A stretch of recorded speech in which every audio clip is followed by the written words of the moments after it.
Remember mama said you can't hurry love. Ooh, you just have to wait. She said love don't come easy. It's a game of give and take. Bumble Tinder. How long must I wait? Ooh, how much more must I take before loneliness will cause my heart to break?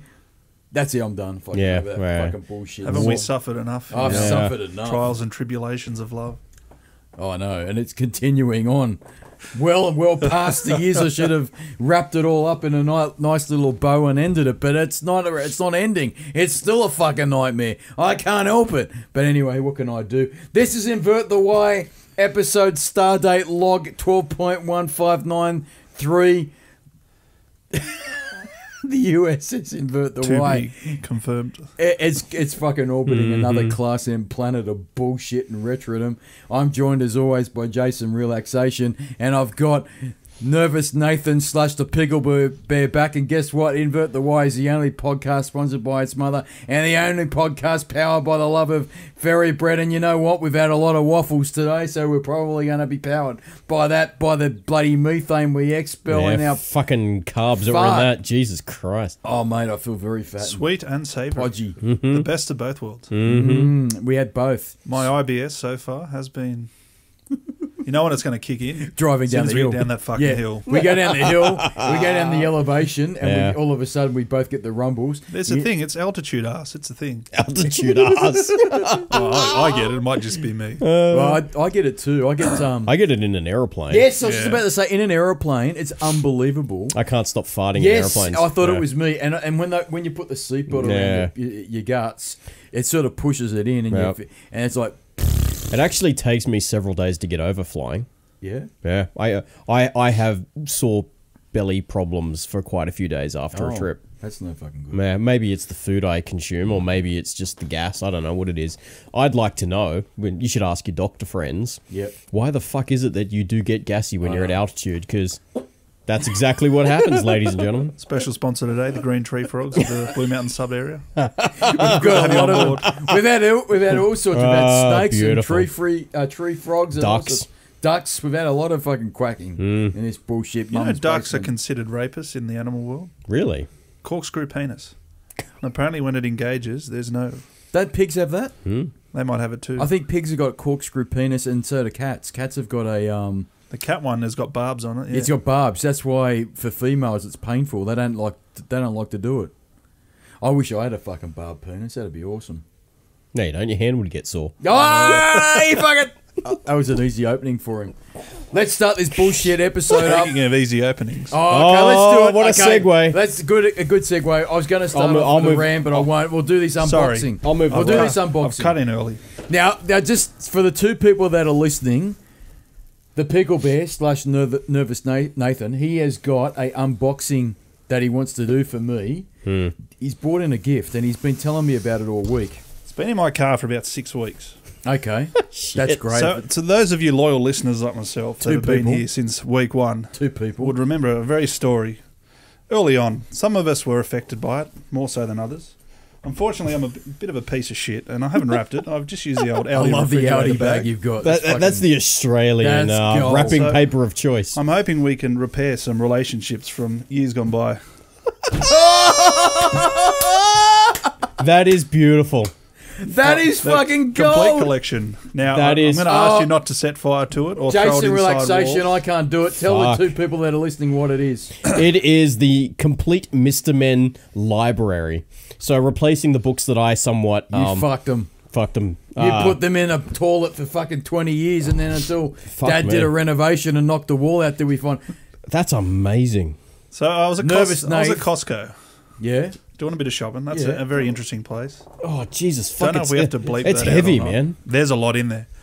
I literally was listening in the car to Costco, get out of the car, walk in, and they're selling fucking pianos. They're selling everything. They sell everything, mate. I'm not sponsored by Costco, in case anyone's asking. No, we wish we were, though. So if Costco would like to sponsor the show and buy us a table... subscribe to our Patreon. Would you just like to Costco? give us a table? I mean, you've probably got a few lying around. I reckon they could give us a piano. We could get it down that stair with difficulty. Fuck, man, I don't need any more. Or would you cut a hole in... I reckon that's an easy hole in the wall. Just cut a hole in the ceiling. Yeah, went in there, and they've got this big table full of books, and I'm going, oh, look, they're complete Harry Potter, complete Lord of the Rings, complete Game of Thrones. I'm like, oh, nice. And then that puppy was just staring, looking at me, and I'm like, I've got to buy that. Can I ask you, I really appreciate this. Is going to mend a lot of wounds. I hope so. Mend a lot of wounds. Now, because I haven't checked, but given the age we live in, we could have some interesting new I'm very Mr. Woman or Mrs. Man, perhaps. Oh, well, I'm surprised they're allowed to call it Mr. Man. It's toxic. Masculinity. Toxic masculinity. Well, sorry, guys. I've stooped us to a low already. I'm offended. But I'll tell you what. Mr. Them. Oh, no. It'll just be called Tell you what, but Mr. Tickle. They library. They library. Yeah.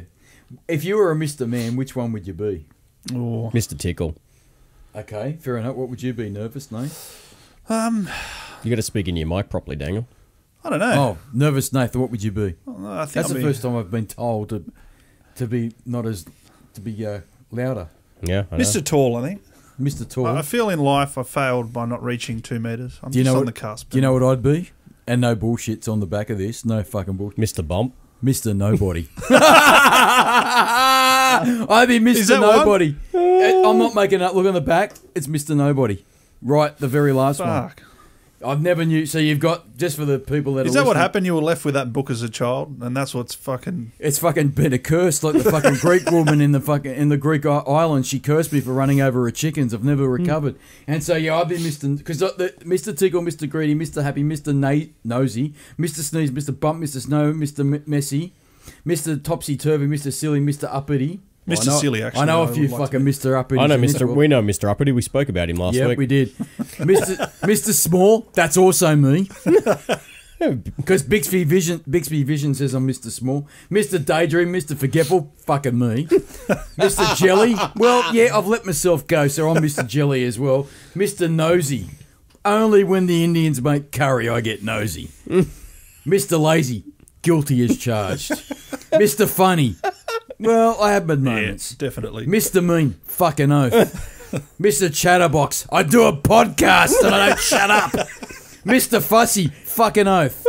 Mr. Bounce, don't know about that one. Yeah, you don't get to do that very often. Mr. Muddle, yes. Mr. Dizzy, well, I have had moments of dizziness. In JB Hi-Fi. I fucking passed out. I bought a laptop. This is no bullshit. This is why you stand in front of fans. No, this is no bullshit. Mum was with me and I bought a laptop. I bought the Apple Mac Pro and I was standing in line and the idea of spending a couple of grand for a fucking computer was stupid and I got a bit dizzy and passed out in the line at the JB Hi-Fi. No bullshit. That's a true story. So, Mr. Dizzy, 100%. Where am I up to? Mr. Impossible. Yes, I can be. Mr. Strong. No. Mr. Grumpy. Fucking oath every day. Mr. Clumsy. I have been. Mr. Quiet. Never.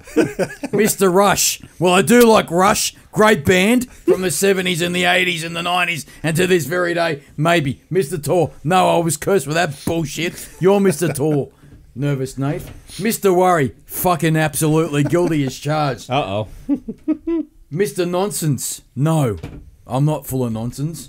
Mr. Wrong, I'm never wrong, you fucks. I've learned everything you can possibly learn. I've learned enough in life. And I spent 6 years at uni and I learned everything I need to know, so go fuck yourself. No, I'm not Mr. Wrong. Mr. Skinny, I was never svelte, but as a kid I was. And you know what happened? I lived with my grandparents for fucking 6 or 7 weeks or so when they were building the new house. This is mum and dad before this fuck was born. And you know what? I'd come home from school every day and my grandmother would be like, he's so skinny. I feed him a cake. And mum would go off her brain, he's getting fat. He's getting fat.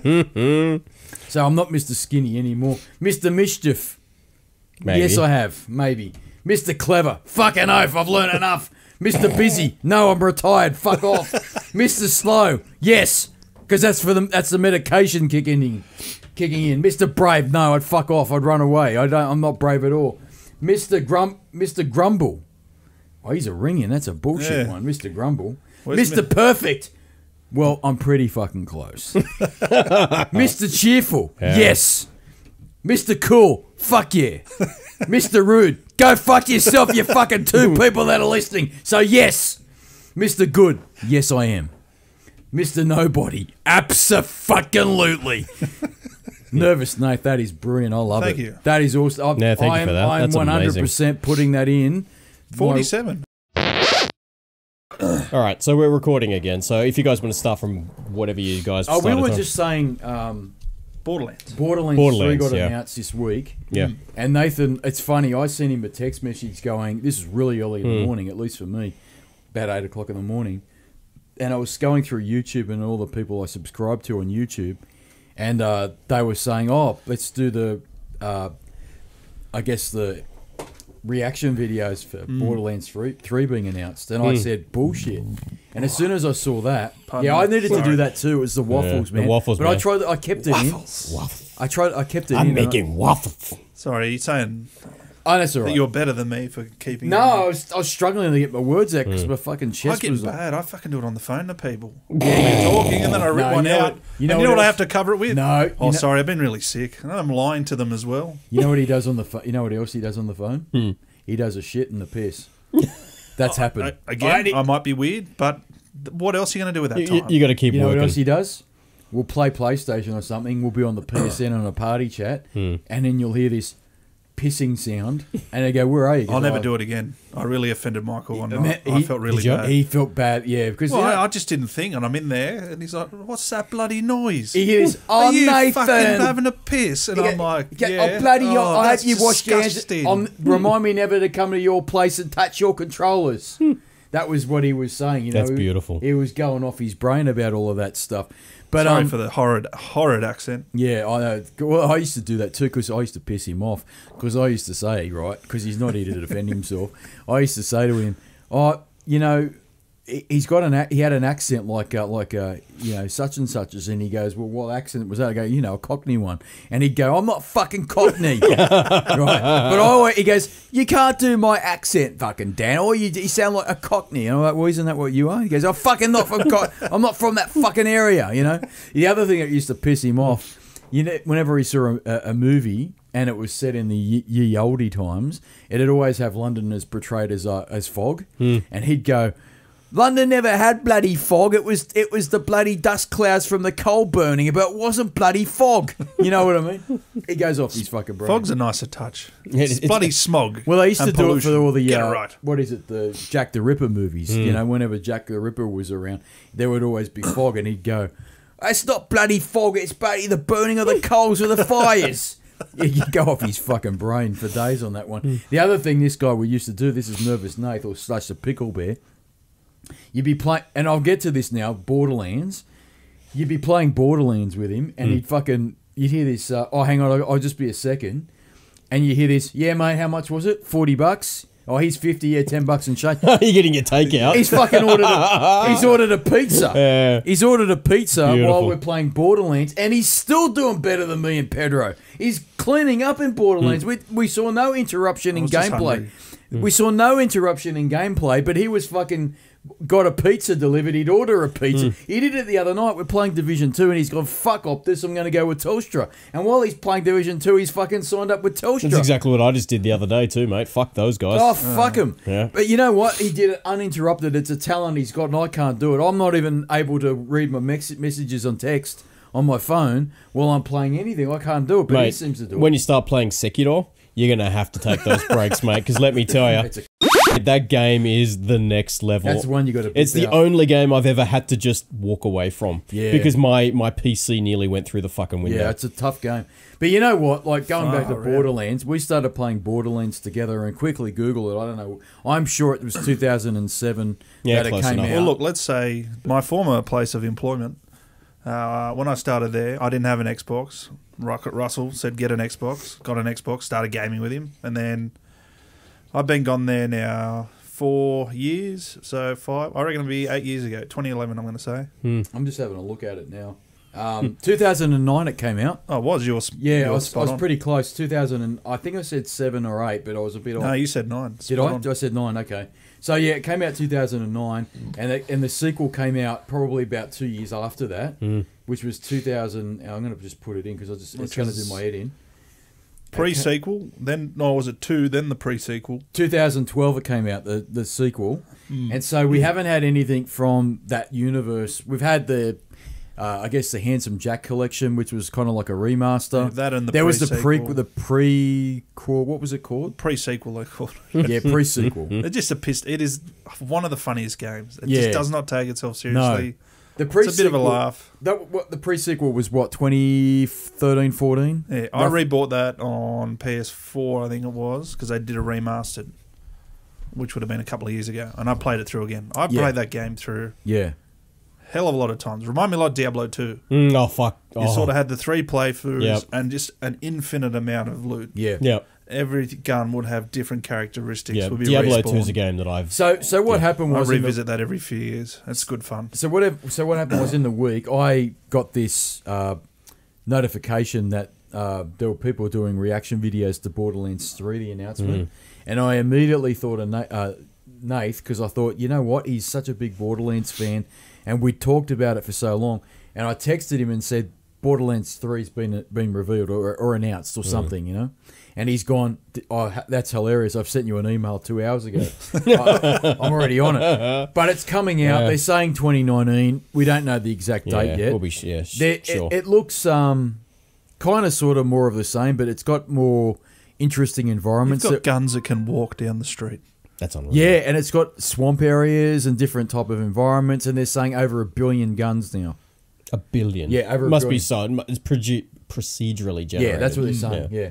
But I'm a big fan of Borderlands more for the co-op aspect of it because Nathan used to play it on his own, but I was like, no, not my type of game on its own. But as a co-op game, I think it's king. I think it's probably one of the best co-op games around because you've got so much openness and so much variation in the weapons that you get, and then the characters you can build, and just the environments, and then it's got that really silliness about it, that quirkiness about it. Characters and storyline. Yeah, you can just have a laugh with it. I fucking love Borderlands, you know what I mean? And we've been wondering where is it, and it looks like it's coming.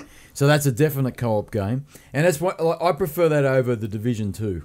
I know the Division 2 is a good game. I like it. It's definitely better than the first. It is. It's just polished and cool and everything. It's But cool. Borderlands is like, this is a bit of mindless fun. Yes. Jump in. That's what I blow love some about shit it. up. Here's a machine gun. Every third bullet, it's going to shoot a fucking rocket. Yeah.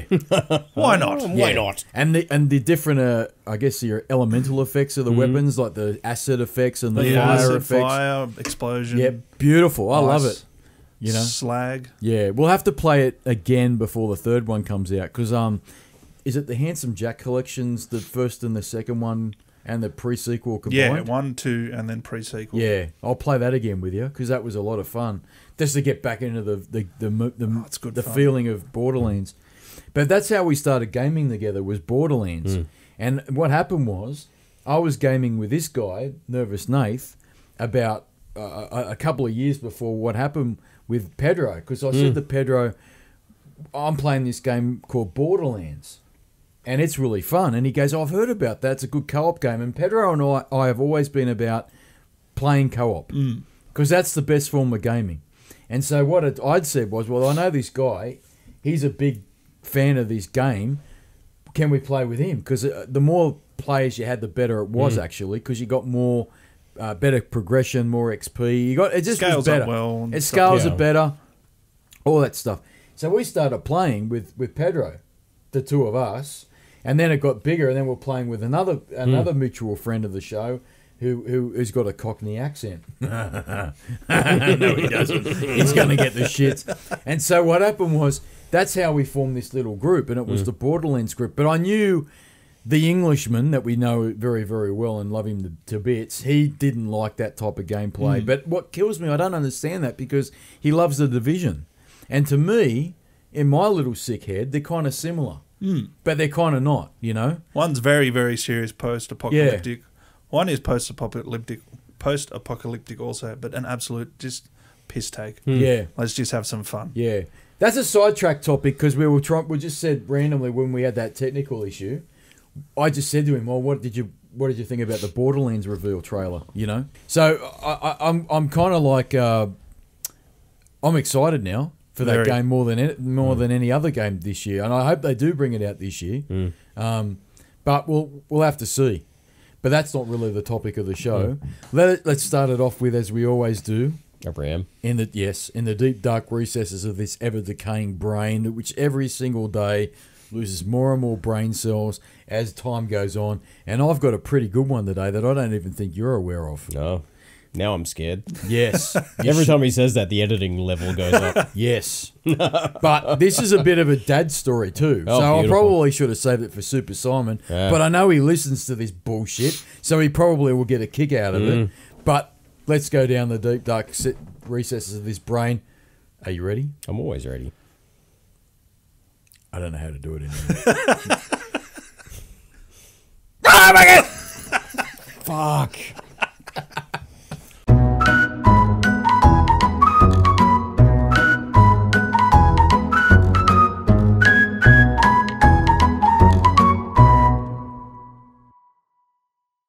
Didn't need those ears. Ears are replaceable, right? They're replaceable, you fuck. Irreplaceable? Yes.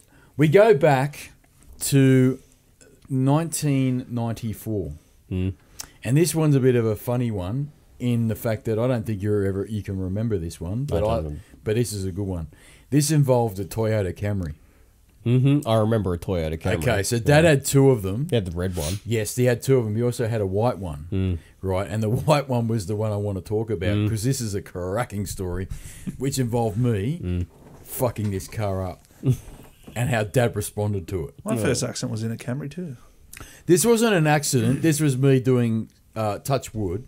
I don't like talking about that type of stuff as we were about to drive down the hill after cursing God and everything else. The only accident we'll be having will be me shitting myself. Oh, well, I can deal with that. You can use the facilities here, mate, if you really need to. Well, you can do it. Come on, I'll be fine. And then it's just like you can do what Spit Roast Stevie's. He just said, "Oh, I'm done." He fucked off, and we never saw him again. This message will self-destruct. Yeah, and then I empty the contents. It was beautiful. He just says, "Oh, I'm done." And He goes, "Yeah, mate, we hadn't even finished. He goes, I'm touching cloth." Yeah, he goes, "I'm touching cloth, man."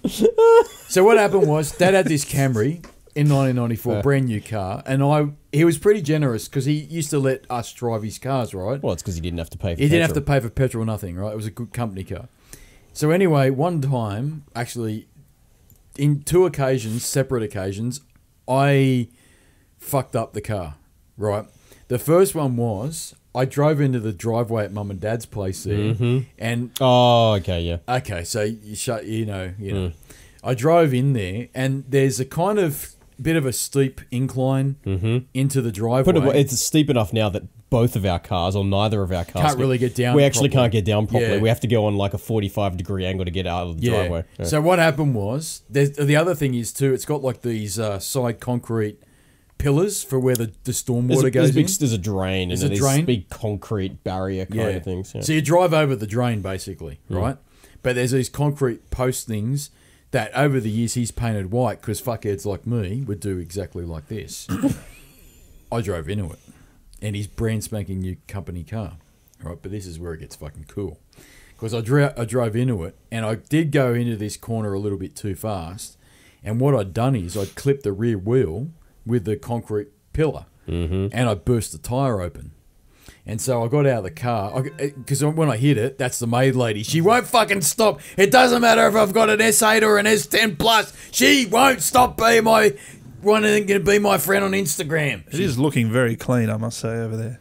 What's that? The clean screen you've got there. It's beautiful. Some would say it's virginal. not the maid lady, let me tell you. I've seen photos. No, she's no way fucking. She's had. Oh no. Well, that's another story. She puts feather dusters in places where they shouldn't She go. sticks it out of her bum and goes... Oh, I didn't see that video. I'll fucking show you before we leave. I'll show you some more videos about the maid lady. Well, anyway, She might have a new subscriber, I think. I bet you fucking do. I bet you fucking do.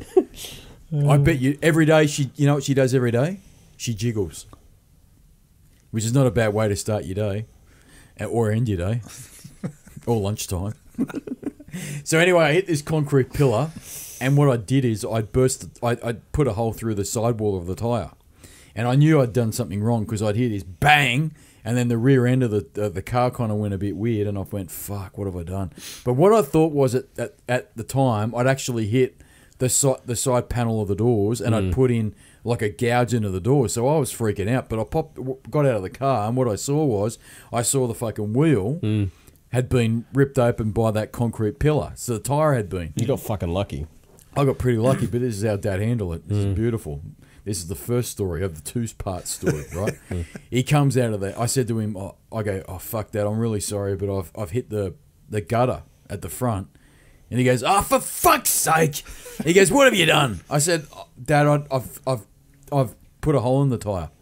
And he goes, Jesus fucking Christ. And he's gone out the front and he's seen the car, which now is on its fucking rim, right? So all the air's gone out of this wheel. And he's gone, oh, fuck me. He says, how the fuck am I going to explain that to the boss? And at the time, I didn't really understand how the world worked. And I said, well, what do you mean by that, Dad? He goes, well, I'm going to have to go in there on Monday and fucking tell the boss that this fucking wheel's been damaged in some way. And how the fuck am I going to do that? Now, this is where it gets really out of control and creative. Dad's gone, oh, fuck, what am I going to do? Fuck. He says, well, firstly, you fucking change the tyre and you put the spare on and I'll think about it. And I went, all right. So I'm changing the tyre on the car because he's taught me how to do that. After I've done that, he comes out and he checks the handiwork and he goes, all right, you fucking idiot. He goes, you've done that. He goes, oh, fuck, I'm going to tell the boss that a brick fell off the back of a truck and somehow hit the wheel. And I said to him, well, that doesn't make any sense, Dad, because the rest of the car's fine. He goes, no, it's not. You know what he did? He picked up a brick and smashed the fucking headlight. Did he? Yes, he fucking did. And then for good measure, he got another brick and he hit the fucking bonnet. So now the car's got a... It was kind of like fucking Street Fighter 2. He went fucking full on like Street Fighter on it. You just said I had a blowout. No, he didn't. He says I fucking got a brick hit it. So he got a brick and he hit the fucking headlight. Then he hit the bonnet of this other car, of the car. So now the car's got a big dent in it and a broken headlight and a fucking ruined tire. And then I thought, oh, how's this going to go down with the boss? And apparently the boss believed it hook, line, and sinker, and he got it fixed. But you know what? Now. But you know what? Until now, that's right. Until now, the truth has come out. But he's a fucking... It was 1994. Who gives a fuck? But you know what? That same car... That car was a fucking voodoo car for me because I fucked that car more than any other car I've ever driven, touch wood. Because what happened was I went out in that car again, a little bit of time down the road from the first incident, and I went to the movies and I was out there with some friends, and for whatever reason, I don't know what I was thinking. I was trying to impress them in a Toyota Camry, which says a fucking lot about my life. And so anyway, I've got in the car and I'm going up because one of my friends is in the passenger seat. He says, well, there's no parking down here. Go up the top to the top level of the car park. So I'm like, all right. So I get in I speed up, and you know how car parks have got like the ramp? Yep. And they go up. Well, I went up that ramp, but I went up too fast and I couldn't take the corner in time, so I hit the front of the car, didn't I?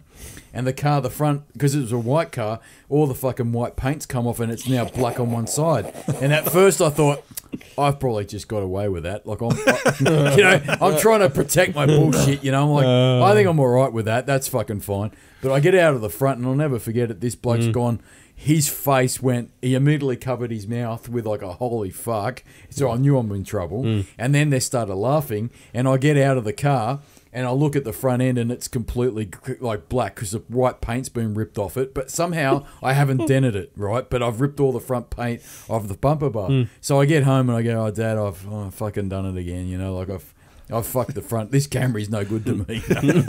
And Dad's gone, oh, fucking Jesus Christ. And he's gone out this is the best bit. Oh, he goes out the front and he looks at it and he goes, oh, for fuck's sake, how'd you fucking do fucking Jesus Christ? How am I going to fucking fix this? How am I going to explain it to the boss? I go, I don't know, Dad, I'm really sorry. And he goes, oh, fuck. He's going to think you're a shit driver. The boss is going to fucking go, what's wrong with this guy? You know what the best bit is? He goes, I'll fucking fix it.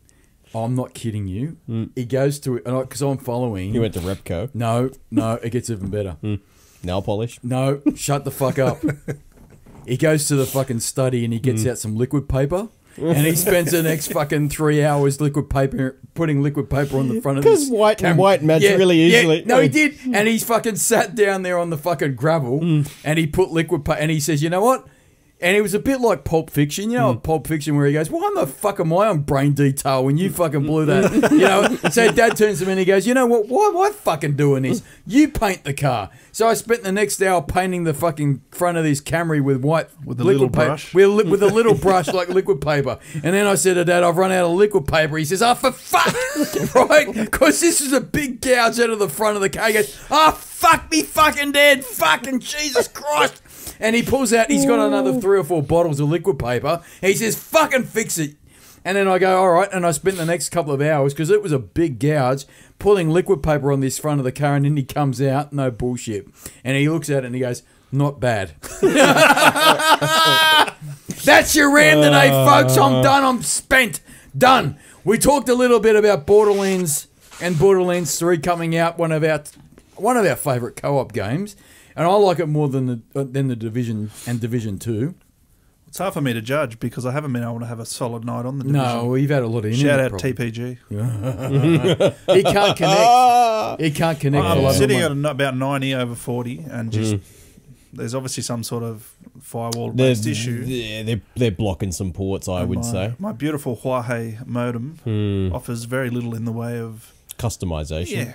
I can change the password of the wireless network. You can't do any port And forwarding, I can do a quick wizard reset up. but there's no port And I forwarding. can see what's connected. That's it. What a load of 3 fucking nice big shit. buttons. Actually, he would have been another good guy to talk to. I didn't think of that because he was trying to talk to Pedro. I jumped on Reddit, I had a bit of a look around. Yeah, and Pedro then I would have jumped been- in and just Oh, gone, no, Too busy. No, I'm too busy. You know what he would have Talk said? to me in 2020. You know what he would have said because he's a suppressive personality? Talk to me in 2020. Whenever you talk to Pedro, come talk to me in 2020. Yep. Well, you know what, Pedro? I'm looking at you in the camera, and this is a fucking wrestling challenge. You don't get a T-shirt. You don't get nothing. And even when it gets to 2020 and I'm still fucking standing like all the rest of the other fucks on this bullshit podcast, we won't invite you. We won't give you our waffles. And I don't care if my ass is bulging out of my pants and my guts are hanging out and the doctor says you're obese and you got diabetes from eating all these waffles. You don't get a waffle. You don't come on this podcast. You don't get a fucking T-shirt. I fucking said it. I put the challenge down and I fucking ranted and raved a lot today and I'll continue to rant and rave because I'm sick of it. Every time I talk to him, 2020, 2020, it's like the fucking Olympics. It's like he's building a fucking Olympic stadium. Oh, don't come and see me. I can't do anything until 2020. And then, oh, well, it's all right for you. You don't have the bullshit that I've got. Well, I got bullshit too, like wrestling matches, and I'm going to put your head through this fucking table, and I'm going to look like Bubba fucking Ray Dudley from the Dudley Boys. My God almighty. That's the other bit of news you were saying to me today. That JR from the WWE's resigned. He's gone. 26 years with the company. Finished up yesterday, Wow. I think it was. He's gone to a new company called AEW, All Elite Wrestling, which has got the Young Bucks, Cody, son of Dusty Rhodes, and Kenny Omega, a wrestler from Japan, Canadian. Okay. And their big signing was Jericho, who's jumped across. Yeah, Jericho, we were talking about wrestling with Super Simon a couple of weeks ago, and Jericho is one of my favourite wrestlers ever because I think he was the one that had, at a lot of times, he could play heel and he could play babyface. Brilliant. Really, He could come back with a brand new gimmick and it would just work. Every He's time. been reinvented that many Every times. time. And you know what? He was quite a talented wrestler too in the ring. He was always like a guy that would convince you that he was putting someone over and he would convince you that he was working hard in the ring. Sorry. I think Jericho, when you had Chris Benoit in there and you had all the other sort of wrestlers there, Kurt Angle, during that Attitude Era. Him as well. He retired. His last match will be next week. At Oh, really? WrestleMania. So Kurt Yeah. Angle was retired. See, I haven't He's watched come back wrestling for a years. bit, and he was general manager, just sort of a token role to get Yeah, back they involved. do that, yeah. But his farewell matches next week. Wow. I think You- maybe John Cena will fight Well, him. he was never supposed to wrestle again, even in the early 2000s or the late 90s, because he did something to his It's neck. quite a story. He won a gold medal with Yep. a broken freaking neck, which was part of the gimmick as well. But he went to 96, I think it was Atlanta, won the gold medal for wrestling. Then he made the jump across. And he was probably, might go down as one of the greatest heel wrestlers. Yeah. Because McMahon would say to him, all right, you do this. And no matter how ridiculous it was, He'd do it. he fucking did it. Yeah. He's there drinking milk. Yep. Do you remember when he turned up in the fucking Got milk truck? Got in the milk truck. Fucking hose everyone with the milk. Yep, that was awesome. He loved to take the piss out of himself, and he was awesome, Kurt Angle. Like, just as a guy that you wanted to hate, but you just couldn't hate him. I hated him when I was young, and he was great at it. But now I watch it, I'm like, I respect him. Yeah. He was that good. Yeah, but as a wrestler too, as a pro wrestler, not an amateur wrestler, which is that's real wrestling, where he won a gold medal in the Olympics. He was so good in the way that he changed to adapt to the wrestling environment in the pro wrestling circuit. You know, like, did you ever read his book? No, I didn't. He's got a book. I couldn't tell you the name of it. I read it a long, long time ago. And he was talking about in the book how he had a real hard time adapting to the pro wrestling circuit in terms of being a pro wrestler. Because he was 100% a real wrestler, right? He was in the amateur circuit, and he was the gold medalist. And he had a really bad injury with his neck, and he had bad knees as well. He did both of his knees. So his amateur career as a wrestler was gone. It was over. And so what had happened was, according to the book that I read, he didn't know what to do with his life, and he was down and out actually.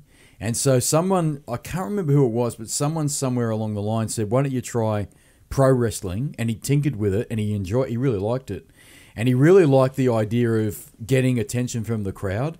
And he found that he got more attention being a heel than he ever did as a face, ever. And that's why he was very, very rarely in his career, if ever, a face. Because he loved the heel and the hatred and all the booing and all the hissing. Because he knew that people secretly loved him being a dick. You know, he was such a wanker. He played into it perfectly. He'd be like, I'm a real wrestler. Yeah, I'm a real wrestler, gold medal. Yeah. He's ready to go. Yeah. I'll be honest, man, when I first watched the wrestling with Pedro, way back in the early 2000s or the late 90s, I didn't know he was an Olympic medalist. I thought that was part of the gimmick and the bullshit. But he was 100% a real wrestler, and he was saying in his book, if you ever find the book and get a chance to read it, do it. Because he talks about, unfortunately, Chris Benoit. And this is before Chris Benoit died. And all the issues of the WWF and WWE. It's a tricky one, that one. Well, all of those issues weren't there yet. Or they hadn't been uncovered, right? Like Eddie Guerrero, they weren't really around. And he's talking about him. He's talking about Chris Benoit. And he reckons Chris Benoit could have been a really awesome wrestler at Olympic level, like a real wrestler, amateur wrestler, an amateur wrestler. But when you say amateur, they're real wrestlers, right? Yeah. And he's saying he could have been awesome at it because he wanted to learn off Kurt Angle certain moves, like the crossface, and that was Chris Benoit's token crippler crossface. Yeah. And he learnt that off Kurt Angle. Kurt Angle actually told him how you do it properly in the wrestling world. The problem is with him, I don't think it will ever be... WWE have swept it under the map. Yeah, they have. Under the rug, sorry. And you can see why. The whole story is horrible. But it's... With all of these concussion-based injuries coming out, they've pretty much now confirmed he had sustained that many concussion-based injuries, hearing voices and stuff. This is Chris Benoit? And he just snapped. Yeah. Yeah. But unfortunately, can't defend what he did. What he did was horrific. Well, I think that's just their way. All right, they can anything. Every match he was in, this is how we save our brand. We just put it away. But they're not saying what's really underlying there, and that's the chemical substance abuse that these wrestlers were using at the time. The steroids, the painkillers. There were all sorts of stuff, and I haven't done a lot of research on it too, so I'm not really educated to say a lot about it. That's why they're called sports entertainers. Yeah. Then you got around USADA and all the doping. No, they can do whatever they don't the fuck get drug they tested because they're not athletes. They're entertainers. But they're all, most of them. That was the way Vince McMahon got around that. I think it was in the early 90s, late 80s. Yeah. That's what he did. But most of them are on something, and some of those things that they're taking. Some of those dudes are huge. Yeah. And look, they have a lot of mental health issues. Because if the life of a wrestler is not glamorous, because they go to a town... Have you seen The Wrestler? Yeah, that's... Brilliant movie. Awesome. Hey, Randy, want to play Nintendo? We'll talk about Nintendo in a minute. But the life of a wrestler is pretty much like what's portrayed on that movie, because they go from town to town. they are beat up human beings. They take all sorts of medication to try and curb the pain that they're in, physical pain. And then they've got really bad relationships too. Like the one with I'm pretty certain Chris Benoit. There's more to that story in terms of his relationship with his wife. I'm no expert at all, but that's sort of, you read up on stuff. Yeah, that's what it sort of comes back to. Yeah, he had a lot of issues going on in his head, and it doesn't. Well, it's hard to say it excuses it or not, because at the end of the day, you don't know what really. I mean, you don't. That's just horrific, and you can't excuse the behaviour, but you need to understand what was going on in his head, because clearly something was really wrong, tragically wrong with his thinking, and but he's not the only one, because if you want to look at Eddie Guerrero, no one would have believed as well that that guy, who was really well liked, was heavily in a shit, you know, like, and he had a heart attack, pulmonary, something or other, I think it was, at quite a young age too. He's only 38 or 40, I think. I think he was. If he was in his 40s, he wasn't into it much. Yeah. So I think he was younger than me. So I think at the end of the day, he's a classic example of where it all went to pieces. So the WWE in the mid to 2000s was in a lot of trouble, because they lost Chris Benoit, they lost Eddie Guerrero, they lost a lot of their talent, because they went elsewhere as well. But a lot of them were suffering from, you know, a lot of drug issues. Well, by then the Monday Night Wars had ended, so they were pretty much the only. If you weren't wrestling for them, you're wrestling independent or in Japan or something. Yeah, the Japanese wrestling scene picked up. Big money options. Yeah, that's where Jericho went. Well, he's been in and out, so he was in there, but now he's in AEW. Yeah. I think he wrestled in. He was pretty much a free agent, just did what he wanted for a couple of years. Yeah, and I don't think anyone else could do that in the world of wrestling. Did he have a falling out with Vince McMahon? You would never know. He reckons it's all good. That's some rumours that were floating around. That's the reason why he left, because he had a falling out with Vince McMahon, or he didn't like being under the rule of Triple H. He just wanted to try something else. But even they had a photo the other week at Ric Flair's birthday. They were all together, all looking happy campers. So yeah, maybe, who knows? You'll never know unless you're sort of. You know what? On the inside, sometimes though, those photos, those wrestlers are there for their other, like their comrades, as opposed to anything else. Like, so it might look happy families, but they're really there to support Ric Flair, and they probably think, oh, you can go fuck yourself, Vince. You know what I mean? Like, but they do it for the love of Ric Flair, because maybe Ric Flair likes Vince McMahon. I don't know. You know what? I haven't watched wrestling for years and years and years, but I actually started finding the story outside of wrestling more interesting than what was going on in the wrestling, because the wrestling, by today's standards, is shit. I can't watch it. Keep an eye on AEW. They got another pay-per-view in May. They sold out a pay-per-view last year. This wrestling writer, I think, he bet them they couldn't sell out 10,000 seats or something in Chicago. And they sort of went, well, you know, we're the best tag team in the world. That's the Young Bucks. Cody was pretty big. And Kenny Omega's huge. And they said, we'll give it a crack. Sold out in like 5 minutes. Shit. And they went, all right, fuck, this thing's got some momentum. So Tony Khan, I think, is the son of the owner of the Jacksonville Jaguars in the NFL. So they're billionaires. They've obviously got together and said, let's have a crack. Let's invest some more in it. And make another. And that's what they've done. He's got a bottomless pit of money, one would assume. Yeah. Look, I think the WWE's, it's not going anywhere, but I also don't. That's a stable. That's going to be there. But I don't think it's growing either. I think it is the market. There's no real comparison. This is only going to be good for the sport, I think. A bit of competition. It's an alternative. People are still going to watch that or watch this. Yeah. That's not going to come in and then WWE is going to disappear. It's just a bit of competition. No, WWE won't go anywhere because there isn't anywhere to go. Like, they amalgamated and gobbled up every other wrestling federation that there was around. That's how Vince McMahon, I mean, credit to him, the way that WWF was formed was unbelievable, because he looked at the way the market was divided and he went, bring it all together. I'll bring the East Coast and all territory. I'll bring all the territories together and I'll put them under the one banner. And you know what? The wrestlers will benefit because they get a better, more stable roster. They get a bigger marketplace to sell to. They get more money. Yep. And I end up getting the all the wrestlers that I want from different territories, because that's what they wanted. They kept competing. Like, if you wanted Hulk Hogan, he might have been with a different territory. And you go, fuck, that guy's massive. I need him, but I can't get him because he's contracted to this territory. So Vince McMahon went around and bought all of them, basically. And then what really got him the success and fame and fortune was he got the TV rights. He got the cable TV rights in the 80s. And that's where he took off. But I loved... I've said this before. The wrestling was at its absolute peak, in my humblest of opinions, in probably 98 to 2003 or 4, around that Attitude Era. Yeah, that was the Monday Night Wars. That's You right. had Monday Nitro Night and Raw going up against each other. Yep. That was awesome. That was probably the peak. You had Stone Cold, the whole Attitude Era. Yep. When Stone And it Cold was really just broke, ridiculous, but it was fucking brilliant. every week something was going to happen. Every week, if it wasn't Kurt Angle going up against Stone Cold Steve Austin, it was The Rock going up against Undertaker abducting people. Yep. And The Rock got massive. That means the WWF got massive. Every week something different was going on, and you couldn't wait till the next week. You know what I mean? You knew it was bullshit and stupid, but it was like watching fucking any other bullshit TV show I was only drama. about 10. I didn't realise it was fake. I wouldn't call it fake. The storylines are scripted. They're putting their fucking bodies on the line. Yeah, there is a fucking lot of physical... Yeah, you know what? I used to watch it in the 80s, because I'm a lot older than you, and I used to watch it in the 80s, around 85. So I was about 10 years old, and Hulk Hogan was massive with Hulkamania, right?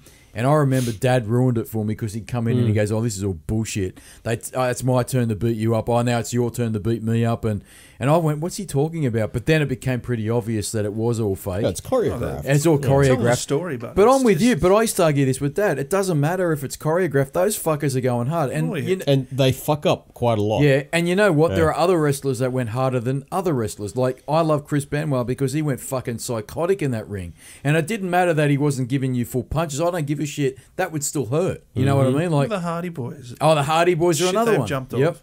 Mankind off the fucking Hell in a Cell. Oh, yeah. We talked about when Super Simon was here. I didn't know he was a wrestling fan, and it just came up.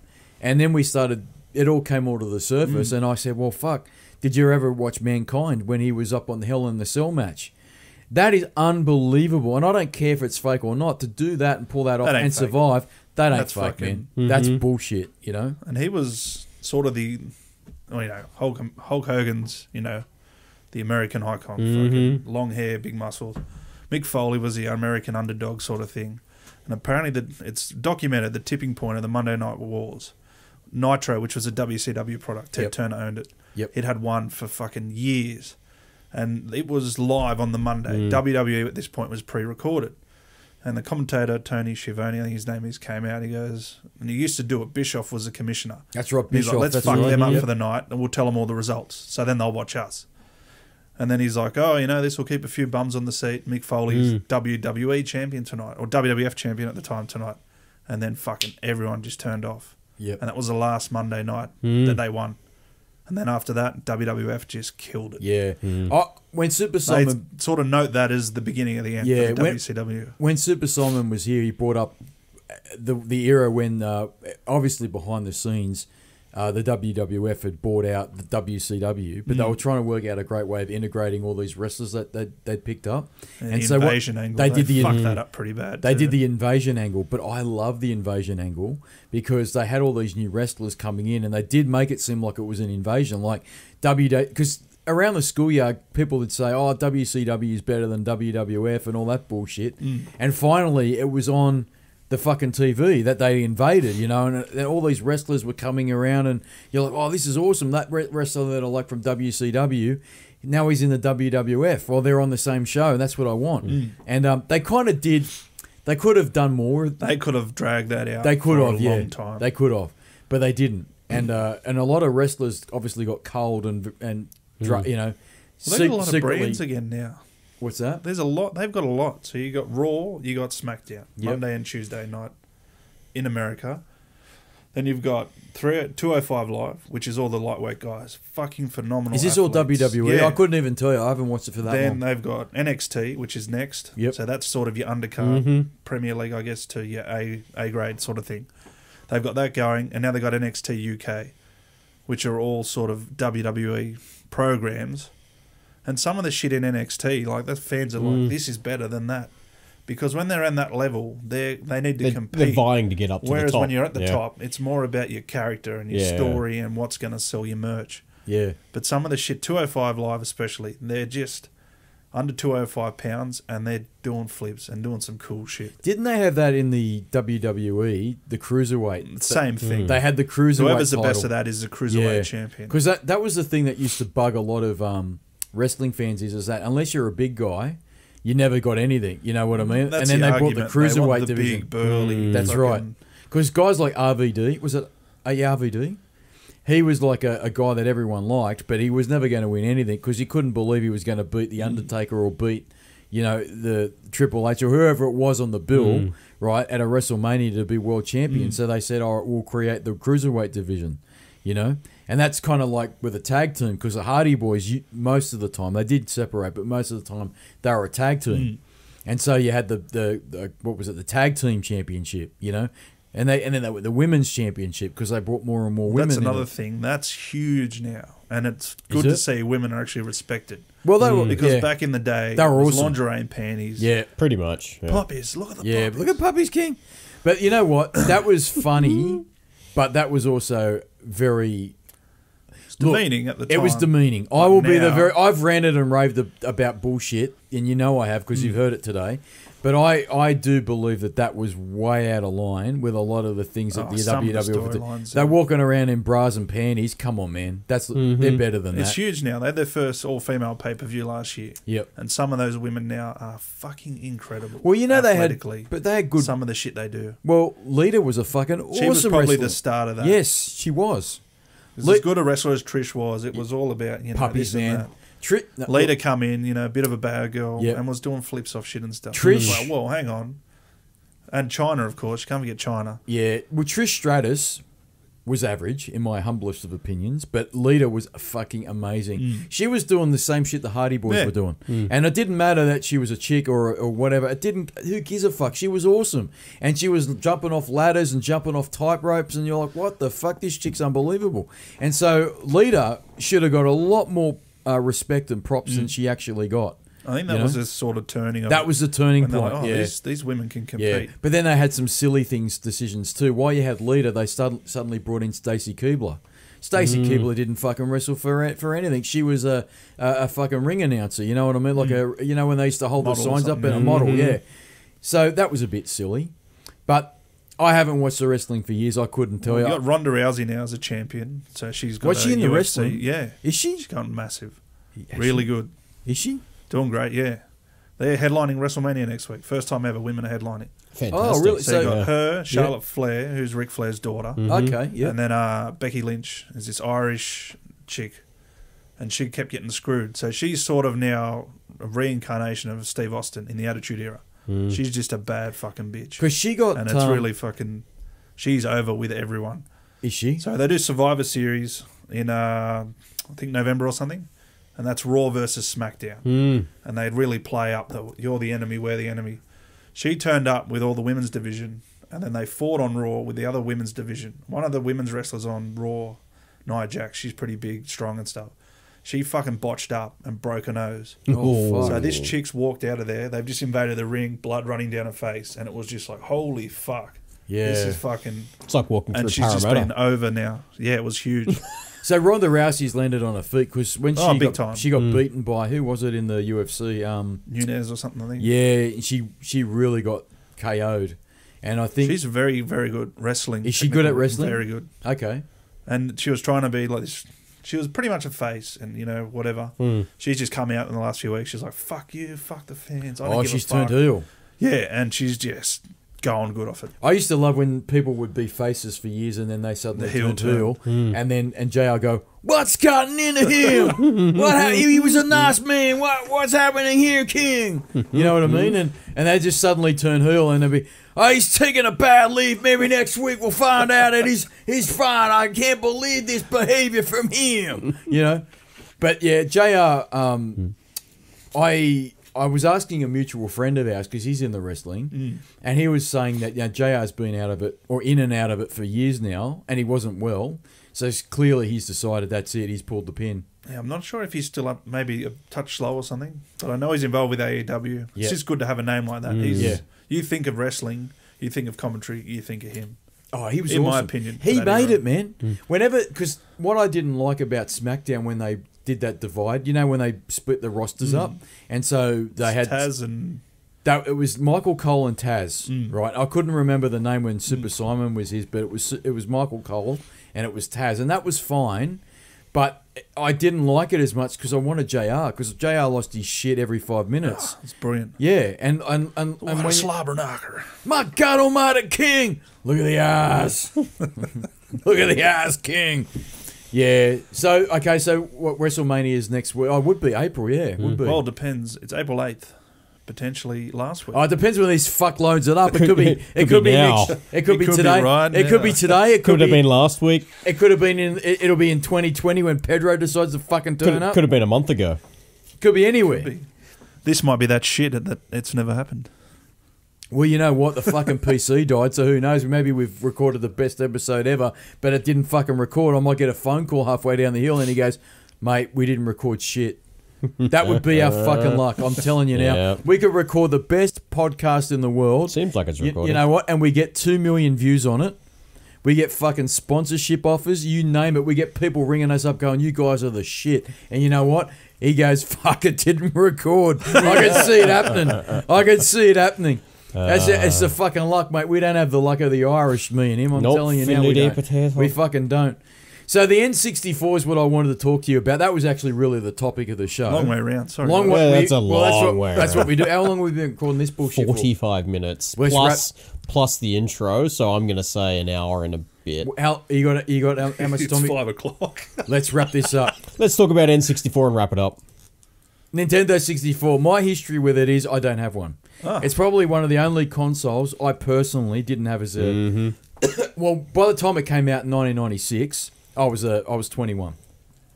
So for me, I was already grown up, and I was kind of moving away from playing games at a lot because I was at uni and I was doing other sorts of things. And the N64 passed me by, but I did play it because my experience of it at uni. These kids I knew, or not these kids, these guys I went to uni with, they had an N64 and we'd play GoldenEye. And I That's fucking what loved comes it. to mind. Whenever you think of 64 GoldenEye, that's Mate, the first thing that comes to everyone's mate, mind. the actual box art on that, I can still remember vividly, burnt into my retinas. I remember when I got it. How many of My those birthday. fucking things Did you I get for your sold? birthday? I remember it Yeah. because my sister all day. She goes, "You got rollerblades? You got rollerblades?" Because I went rollerblading a little while before, and I'm like, "Oh, this was fun." And then my parents, she's like, "You got rollerblades?" I'm like, "Oh, you've ruined it. Fucking thanks. Fucking shit." Carrying on like the piece of shit child I was. Anyway, opened the box expecting rollerblades. Boom, 64 right in my face. That would have been fucking awesome. It was, and I was supposed to have a bowling party later that day. And you didn't go. I didn't want to fucking go. I was fucking putting on a tantrum. I did not want to go. What games did you get with it? Came with GoldenEye, Lilac Wars. Oh, which is Star Fox. Yep. So I played that first. I never played Super Mario. I just never got it. I never got into it. Well, okay, I'll Played do it years later, but with the launch, Okay, I was just Lilac Wars, and I'm like, holy fuck! Yeah. Look at this thing. I was close to getting an N64, but at the time we had a PS1. I didn't know how much they were, to be honest with you, at the time. They were quite expensive. Thanks, Mum and Dad. I will say they were at least $300 without a game, and people forget that back in the Games 90s, were $100, mate. games were 120. Double 007 was $99, and I remember that because I sold a fuck ton of them. Yeah, and I'll tell you something else. Before that, the Mega Drive games, so we're not even talking N64 here, were about $120 a Yep. pop.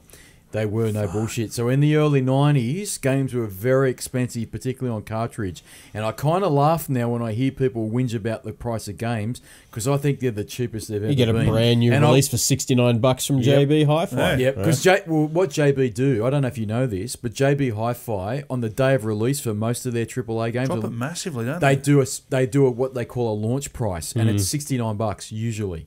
But then the Yeah, next that would have been what the division for. 60. so the next day They boost the they back go up. back up to $10 to $79, which is a recommended retail price. So I kind of laugh. You think of the work that would have gone into this as opposed to. Yep. So I laugh when people say, "Oh, games are really expensive." I go, "No, I think they're the cheapest they've ever been. You never played games in the 90s. I'm telling you now, you didn't. Because if you did, you remember playing, say I bought Sonic or whatever game it was on a cartridge, and I'm talking early 90s, before the N64.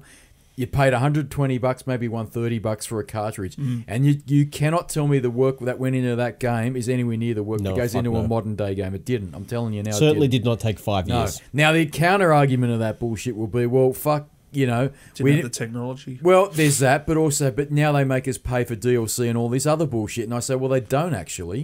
They don't necessarily always. Some do, some games do, but not always. They don't ram it down your throat and say you have to buy all this other bullshit to play the game. They don't. They say, all right, well, here you go. A classic example is Red Dead Redemption 2. Love it or hate it. Fucking hate it.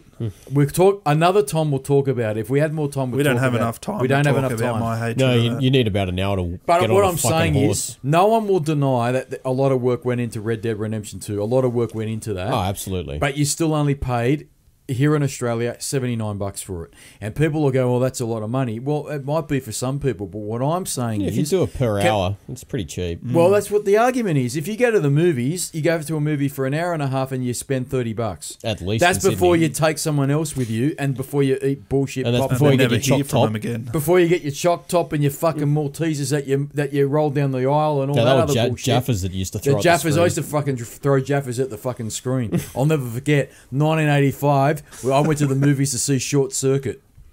Right? Number 5 is Johnny alive. Five is alive. And you know what we did? We got Cool Mints. And Cool Mints back in 1985 used to come in a fucking tin. It's a projectile. They used to come in a tin. And you know what we used to do? We used to roll the fucking Cool Mints down the aisle and people would trip over them like fucking marbles. And then if we weren't doing that, you know what we'd do? Fuck this movie. And we'd throw them at the screen. And all the adults would go... You kids are out of control. Well, compared to fucking kids of today, we're fucking well-mannered, I can tell you that. But we used to get a pack of Cool Mints or in a fucking like a jar, and we'd pull them out. Fuck this movie. Bang, onto the fucking thing. And we do that for Jaffas as well, which is fucking stupid because I like Jaffas. Why would you waste a fucking good confectionery lolly by throwing it at the screen? I don't fucking get it. Yeah, that fucking shits me. I get angry. I've got to calm down because I'm fucking clipping the audio. No, you're actually not now. I fixed it. Go harder. Oh, good. I can fucking rant You now. go ballistic. But what I'm saying is that I think the price of games is a lot cheaper than it's ever been. And there's a lot of talk that when the PS5 rolls around and the new Xbox and whatever it's called, the price of games will have to go up. And it probably will. You'll find the recommended retail price here in Australia will probably be $89, right? And you know what? That's a bit of a hit, but compared to a price of a movie, I'll go back to my point. You pay roughly it's hours spent and enjoyment. An hour and a half. Fun we have an hour and a half for a movie that usually sucks. $30. That's fucking not good value in my book. So yeah, right? let's say 3 movies for argument's sake. Right, 3, 4, let's say 6 hours. What 6 hours of entertainment for about the same price as a video game, right? I've played Sekiro now for at least 15 hours. Yep, and I'm probably the second level because I keep fucking dying. Yeah, it's a cock of a game, but that costs you $79, say. Correct. Right, so that's good value for money. Right, and I reckon I've at least another 40, 50 hours in that. People say that video games are an expensive hobby. I don't think it is. I disagree because an expensive hobby is going to getting your fucking with things like jet ski. You know what I mean? Get a jet ski. Yeah, that's even going expensive. out for fucking dinner, drinks, etc. There's $200-$300 down the hole. That's right. Sit at home, order in 40, 50. Well, look at Game Pass. Pass. Make your own dinner. Game Pass, well, cheap as chips, mate. Yeah, Game Pass makes that's pretty good. That's where the future is. Oh, absolutely. Is subscription services, and you pay your $10 a month, and you got the choice of whatever you want. That is the future, and you can't tell me at that point that games are expensive because they're not. No, I don't think they are. But what I'm saying is, back in the 90s, they were very expensive compared to what they are now. And the N64, I think it was $299. The console, and I think the games were at least $99. They were $99. $100, right? Now with inflation, that's at least $150 by today's terms, and I just pulled that out of my ass. I don't know if it'd be that much, but it'd be 110, 120. And that'd be more, man. I'm telling you, with inflation, even the shit games are 100. Because I remember I wanted one. It was this off-road racing game. They had it at arcade, and Mum's like, "Oh, your birthday's or Christmas coming up. What do you want?" And I'm like, "Oh, that was pretty fun at the arcade."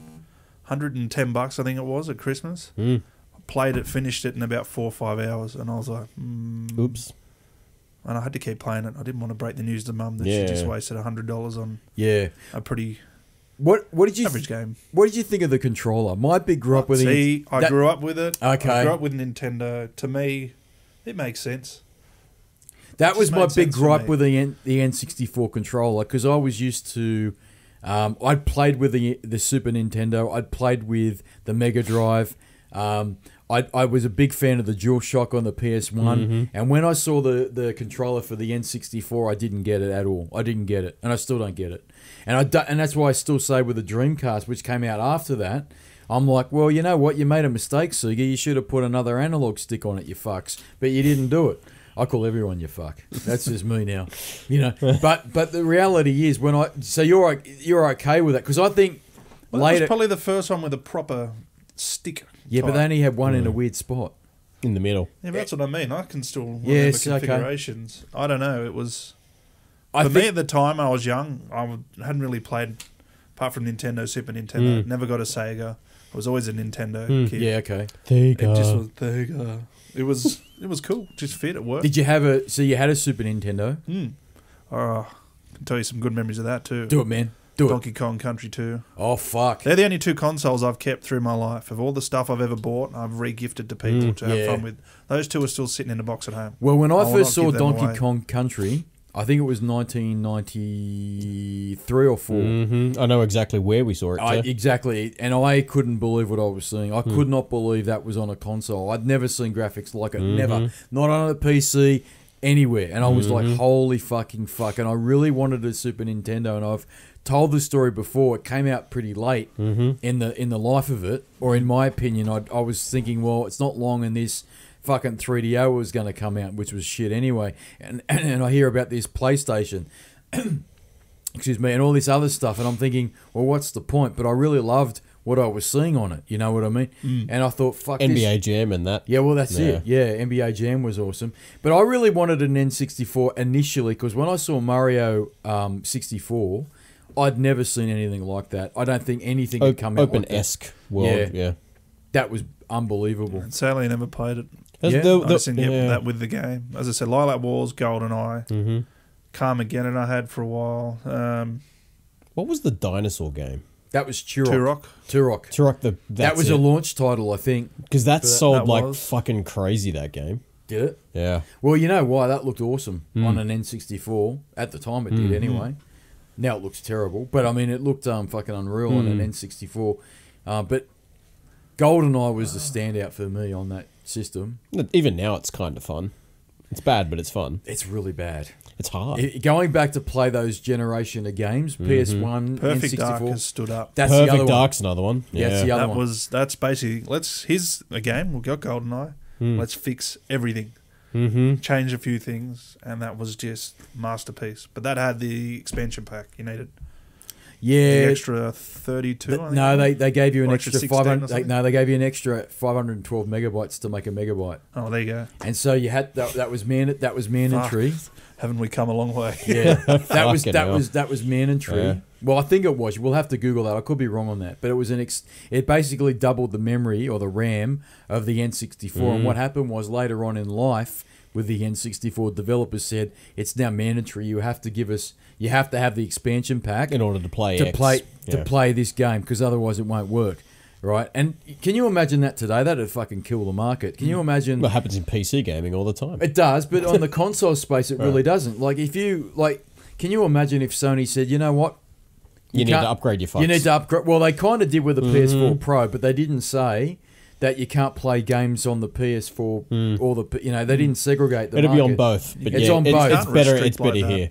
It's better. It's better here, but you can play it on both. Yep. But what Nintendo said was you can't play it at all unless you buy an expansion pack. Right. See, again, I was probably too young to understand all this That's going on. what. Yeah, it but that was also in a time when the console generations were longer, right? Well. How long was it that the they're- N64 They're was actually around for? shorter. Really? They went for about 4 to 5 years. Really? Yeah. So So the was the N6 GameCube 02 or something? the GameCube was 01.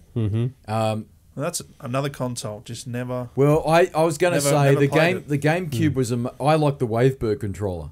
I think that's awesome. And when Super Simon was here, he's probably banging his head against the wall saying, you got it all wrong, you fuck. It wasn't that date, it wasn't this date, and it wasn't fucking expandable memory, you fucker. He's probably going off his brain. We're sorry, Super Simon. We do love you. But it's your fault that you're not here today, and you can't keep us unsupervised. We're likely to do fucking anything. But what I'm saying is that the GameCube... Well, correct me if I'm wrong. Here's my opinion of the N64 and Nintendo, right? And I'm going to get hate mail for it. The N64 was the first Nintendo console that they fucked up. Man, and that's someone ringing in already going, fuck you, right? And the reason why I say that, they brought out a cartridge-based system in a world where everything was going CD-ROM. Right, they went against the grain of everybody else. You know, Sony brought out a CD-ROM system, so did Sega, and they went against the grain of everybody. And they did that because they were worried about piracy, but it hurt them because the cartridge. They're still worried about piracy. They are still very Massively. much. They are. They always have been. They always have been. Always had funny relationships with developers. Nintendo. They used to say in the Super Nintendo era and the Nintendo Entertainment System era, you can only make 2 games for us a year because we want to quality control it. We want quality versus quantity.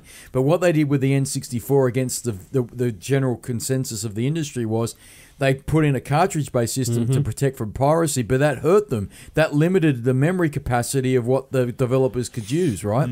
And so you didn't get full motion video. And I've talked about this before, where the industry wanted to go in the full motion video route. And that hurt them, but they survived. They rolled with the punches because they had great games like Lilac Wars, like Mario 64, like fucking GoldenEye, you know what I mean? But then they ran into the GameCube and they did it again. They had the fucking mini disc or whatever they called it. It was a little tiny proprietary disc, right? And the industry didn't like it because it limited them on the amount of memory you could use on that disc, because by that point, the industry had gone from CD-ROMs to DVDs, and DVDs could have way more capacity than a whatever that optical drive that Nintendo were using for the GameCube, and plus they played movies, whereas the GameCube couldn't, and that's what killed the Dreamcast. I talked about that. The Dreamcast also had proprietary discs, which were the GD-ROMs, right? But I won't go into that anymore, right? So the point is, Nintendo kind of stumbled and stumbled and stumbled. They found success with a Wii, but I said before that's a bullshit fluke. And then they put out the Wii U and they got caught out. And really, in my humblest of opinion, they kind of got caught out with the N64 as well, because it didn't sell anywhere near as much as the PlayStation 1. Nowhere near. I think that's just a generational thing. I've got nothing but fond memories. Yeah, because you grew up with it. Yeah. You grew up with it, right? If you had grown up with a PlayStation 1, you'd be saying something different, right? Well, I had that too. Luckily, Dad come home from the pub one night. He goes, "Got you something here." I fell off the back of a truck. Let's have a look at this. Fell off the back of a truck. Handed me a box with a PlayStation in it and about 200 CDs. Yep, all chipped. It was chipped with all. Lovely, yeah, that's versions. Yeah. Well, that was the week. Well, that was great so you for can gamers. Understand Nintendo's concerns. Yeah, well, that was it. I mean, that was the chink in the armor for Sony, because that system was very easily pirated. Same for the Dreamcast. That killed the Dreamcast, actually. That's one of the reasons. You used to be able to torrent your games and just go bang. Yep, off you go. Really? Yep. Wow. But Nintendo, with that cartridge, you couldn't do much with it. And but it really hurt them. It limited them in what they could do. And they lost a lot of third-party development and support. Yep. Because the third parties went, well, I'm not fucking developing on this bullshit cartridge. Yep. And Super Simon was saying to me, well, we've never had emulated N64 games, really, because you know how they've on the Wii U they had the virtual console and you could download. Yeah, well, they've got it on the Switch. They've got it on the NES. Switch now. The SNES is coming this year, apparently. Yeah, but the 64, it's never even.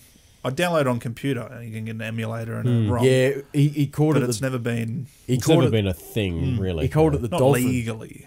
The Dolphin emulator, he called it, or something like this. And I said to him, I don't know, man, and I still haven't done the research on it, but I'm assuming. Look at the speedrunning community. GoldenEye is still to this day, people are setting new world records. How long can they do it in? How quick can they do it? A couple of minutes. Like, it's getting down now. The last level of without Temple and Aztec, which is Cradle. People are down. Every year they're taking another second or something off with new ways to do it. Like, it is still a huge community. Same with Super Mario. That's a huge community. Like, this is, 22 years down the track, pretty much. 23. Yeah. 1996 it came out. So just replayability. That and the Super Nintendo. Every couple of years I'll crack it out and I'll start playing some games. What's your favourite, though, out of all of those systems? from the Nintendo era? Be hard. I got a lot of good memories with a lot of good friends on the 64. One of my best mates at his wedding, I made mention of it in the best man speech. So it was me, him, and his old man. We used to go to his house and sleep over. His old man played with us. Nothing sus. That can't I was sitting there going, that's a bit weird, but I know what you mean. Anyway, we're there playing one night. We play Perfect Dark, set bots up, and just do silly modes like one hit kill and stupid shit. We get a nice little fucking hub somewhere and we'd be killing people. It was a good bit of fun. And it got to like 1 a.m. and his mum come out.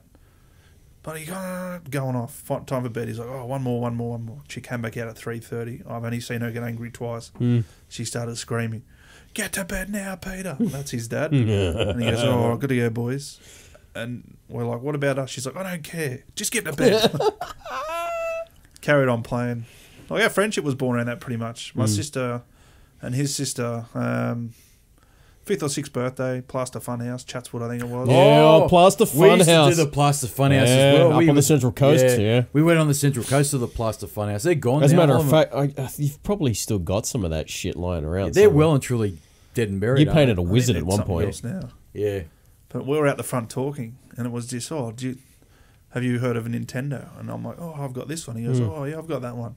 We end up having a sleepover the next week and being best mates for 20-something years now. Yeah, it's definitely generational. Like people my age will say the same thing about the PC Nintendo. gaming, they'll say the same thing about Nintendo Entertainment System, right?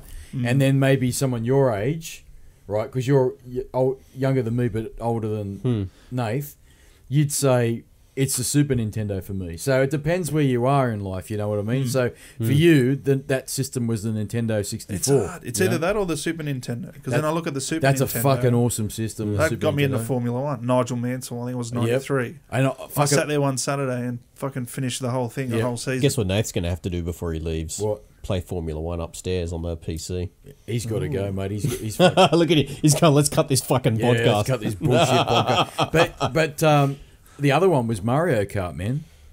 Timeless classic. I fucking love Mario Kart. Mate, I love it on the Switch. I'll tell you now, there's a friend of mine that I had at school, and he had I don't like it on the Switch. You know why? Why? Everything's unlocked. Yeah. You like to have to... Yeah, I like to fucking unlock it. But there was something... When I started, I'm like, oh, man, really? I could just do anything I want. Out of it? Let me tell you about the Super Nintendo. That was the first time I'd seen... obviously, it was the first time it was on the system. Yep. But I had a friend of mine... that I went to school with, he had a Super Nintendo. He showed me Donkey Kong Country, but then he was also showing me games like Mario Kart, and I could not fucking believe what I was seeing. And it wasn't so much the graphic, as it was like the idea of racing against each other and pulling out all the dirty tricks like the banana peels and all that. And then when I saw it on the N64 version, I'm telling you now, I was very, very close to getting one, because I'm like, there are 3 games I really want. Actually, maybe 4. I want Mario 64. I want Lilac Wars. I knew it as Star Fox. That's how it should be known as, but we got it Lilac Wars here. And then there was Mario Kart 64 and GoldenEye. And for me, I would have been happy without all the other games that came out for it. Like we didn't like Ocarina of Time, which came out on the N64, which was universally a lot of people believe that's the best Zelda game, right? I'd play the fuck out of it now. Yeah, man, I'll tell you, going back in time and playing N64 games, have you done it much, Nath? It's a little bit painful. As I said, it's a bit every couple of years I play it again. It's a bit tough. They don't hold up that well, do they?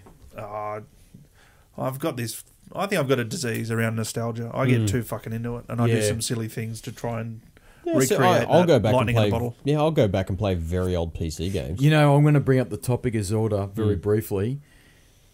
Nervous Nath hasn't finished Breath of the Wild. I've got to just knuckle down and do it. I'm going to start again and do it. My daughter's beating you. I'm playing Pokemon instead of that. Nothing wrong with Pokemon. That's a good fun. Well, it looks pretty slick. I'll be upfront with you. I played that in a really difficult period of time in a shitty environment, and I won't get into it. But at the end of the day, it was kind of the biggest escape I've ever had in my life. And up until that point, I'd messed around with this guy I went to uni with. He had an N64, and that's how I was playing GoldenEye. And he also would later on get Ocarina of Time, and I played that a little bit, but I didn't understand. I didn't get into it. So I was too dumb, I think, and too young to really appreciate Ocarina of Time. Yeah, I just didn't have the time and I didn't have the system to play it. But my Breath of the Wild, I couldn't believe it. It was unbelievable to me. Was it perfect? No way. No fucking way was it perfect. There were things in that game that pissed me the fuck off. Like the durability system. I don't care what anyone says. It wasn't fun. It wasn't a challenge. It wasn't fucking fun either. So that was hard for me because I didn't bother me. I played. Yeah, but I got a good sword. I don't want to waste this. Yes. And then I'd be just belting this brick with a bloody stick. Yeah. But there was something about that game, and I think it was the world that you were in, and that fact that you could go anywhere in that world. And what I'd read, and I personally didn't do it when I finished the game, but what I'd read was if you really, really wanted to, you could leave that cave that you wake up in and go straight to Ganon and fuck with him if you wanted. You could. You get your ass handed. But you get your ass handed to you, right? But you could do it. Well, you can. Like very early on in the game, maybe not straight away. You can go into the castle and go get the shield very, very quickly, and that if you wanted to play the game will save your ass over and over again. Yeah, I got him into it because I bought him a Switch. I brought Jason Relaxation a Switch, and I thought, well, he needs a game as well. I fucking love that. So game. I bought him. I think I might have bought you Breath of the Wild as well. Breath of the Wild, birthday and Christmas. Yeah. You know what I tend to do? I tend to fucking load up on my Christmas and birthday presents. I'll say to him, you know what, you fuck, that's birthday, that's Christmas, that's your next fucking birthday, and your next fucking Christmas, and the following fucking birthday, you fuck. You don't get anything from me for fucking 2 years. So you're in credit. Well, I bought him a PS4, no bullshit, in a couple of games ago. That's fucking 2014 done and 2015 done, you fuck. You get nothing, right? But he was happy. He didn't give a fuck because he got a PS4. But I got him a Switch. And I got him Breath of the Wild, and I said to him, I don't know how you're going to go with it, but see how you go, right? And he played it, and he's saying to me, I'm finished. I finished the game. I've got to give it a go, because I did the same with Skyrim. I started Skyrim, and I got to the first town, and then I attacked a guard and died. Yeah. And I'm like, this is fucking shit. Yeah. And I binned it for 5 or 6 years. Skyrim... I have problems with Skyrim. And I couldn't put it down. Yeah, so that might end up happening to me as well. That's what I'm hoping with Breath of the Wild. So Oblivion was my Elder Scrolls game, and I played the fuck out of that. Skyrim was a little bit too grindy for me. I didn't like the leveling system in Skyrim. The fact that you had to do... Pedro... Too much, or... Pedro explained to me how the system was working, because I couldn't work out why I wasn't leveling up properly, you know? Like, I thought it was a natural progression. Like, I got XP from killing... enemies and doing missions and all that sort of stuff, but Pedro is saying, it's not necessarily that. You got to do other shit. You got to do repetition. You got to do like a lot of repetition. It was very broken. I'm not gonna deny that it had some fucking problems, but what's it like? It was just weird. It was like a light switch going on. I fucking hated it. And I'm like, I'm going to give this another go. And then I just got to a point, I'm like, this is actually quite fun. But you played I played the fuck out of it for 2 weeks. But you've now played the remastered edition, haven't you? That's what I played. Is that good? Is it decent? On PS4. 4? Yeah. Is it all right? I quite enjoyed it. Yeah, okay. That might be where you should be playing it. I haven't done that for a while with a game. That one I couldn't put down. You can get it in Assassin's Creed VR 2, now too. Could not put it down. I gave up on sleep for 2 weeks. Assassin's Creed 2. So that was me. Every feather, every map, every chapter. That was me and Zelda. Assassin's Creed 2 is a fucking classic. I don't care what anyone says. Great game. One of the best. It is. That was like such a big departure from the original game. Did you ever play the first one? I played the first one. I'm like, the concept, everything about this is cool, but it needs some help. It's not quite right. It's grindy. And then they just fixed all the little things that really shit me, and I'm like, this game's fucking just... all the things that upset me are gone. Didn't it go to shit after that? It just became a money-making machine, I think. I don't understand it. I played 3, and well, I'm like, that's all right. They've just released 4, I go, Jesus. Whatever the one was after 3, was it Brotherhood, or was Brotherhood 3? No, the way it was Assassin's Creed 2, then it was...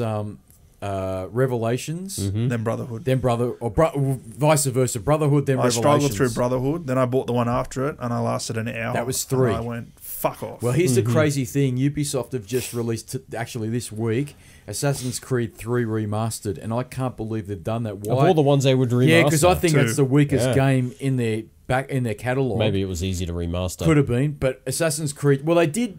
They did remaster the Assassin's Creed 2 game under the Ezio collection. So maybe that's what their thinking is. We'll just do them all. Yeah. But they've released Assassin's Creed 3, which I think is their weakest game, because Black Flag's much better, but Black Flag got released on the PS4, so what's the point? They wouldn't remaster it, not so they wouldn't next gen. remaster it. I'm too stubborn. Once I fucking burn something, I get back. Coffee Club gave me a shit meal 15 years ago. I'll never step fucking foot in that joint again. You hold grudges. I hold a fucking grudge. I'm a bit like that. Yeah, With I am restaurants, absolutely. Oh. Yeah. I argue with people. Like, mum and dad go to this restaurant every fucking week. They've gone there forever. When I went there when I was younger, Italian, really nice. They've suddenly, everything's gone shit. Nothing's fresh. And so I'd have to go, and I'd go, hey, the prawns, because they did this nice garlic prawn hot pot. I go, are they fresh or frozen? No, fresh. Come out. They're the fucking tiny little thing. Yeah, they're fucking frozen. And I went like this with my finger, and it was warm. And I went, I love spending time with you two. I'm fucking not fucking setting foot in this restaurant again. And they're still going. Well, just don't order that. I'm like, why the fuck would you go somewhere? You can't order what you want. Well, here's the menu. Lisa Hayes, but I want Dana Sterling. Yeah. I don't even know what I'm talking about now. Is this what fucking happens? This is what happens, man. You get distracted by it's a dolls. rabbit hole you can't get out of. But look, the N64 was a console I kind of regret not having or at the time. I've got it now, but I just missed that boat. What haven't you got? I got no. No one loves me. That's a fucking bullshit. We went through that. Yeah. Great song. No one loves me. Neither do I. That's Crooked Vultures. Exactly. That's fuck. What a great little band that was. That formed. I was lucky enough to see him twice. Yeah. Now N64, I think a bit of an underrated console in some. Well, actually, no, it's not underrated. I think people rate it correctly. I think the GameCube's underrated because the GameCube had all the Resident Evil games too. Okay. Remember? See, I just never... I was at a point then, I think, where I was having to buy my own things. So and then you just didn't have the cash. Yeah. Whereas previous to that, mum and dad bought me stuff. Yeah. Because I was only, 10, 12, whatever. Then after that, I think I bought an Xbox, the original. Oh, yeah. For $100. Well, this guy wanted to go out in the city. That's all right. He was desperate. I swooped in there.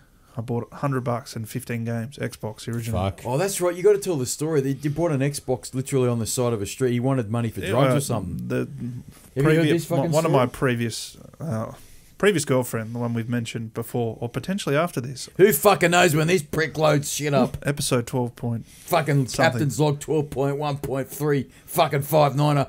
I'm not having a go. He's obviously having a go here. I'm just helping for, continue. He's poking me and I'm fucking taking the bait.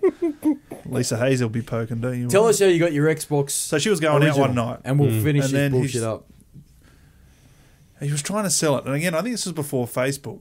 And she was going out with them for the night. And I wasn't interested. And she's like, oh, I dropped her off actually. That's right. And he was like, oh, fuck, I want to go out. I don't have any money. And I'm like, I had money on me for some reason. He's like, do you want an Xbox? I'm like, yeah, I don't have one. Why? He goes, oh, I want to go out. I think I barred him down to $100. 15 games. And I'm like, fucking beautiful. Deal. He must have been spewing when the high wore out. Yeah, but didn't he want... before that, he was having a... He wanted money quick, didn't he? Oh, yeah. Yeah. And I bought it, took it home, and then that's when I discovered Battlefront 2. Oh, yeah. One of my favourite games ever.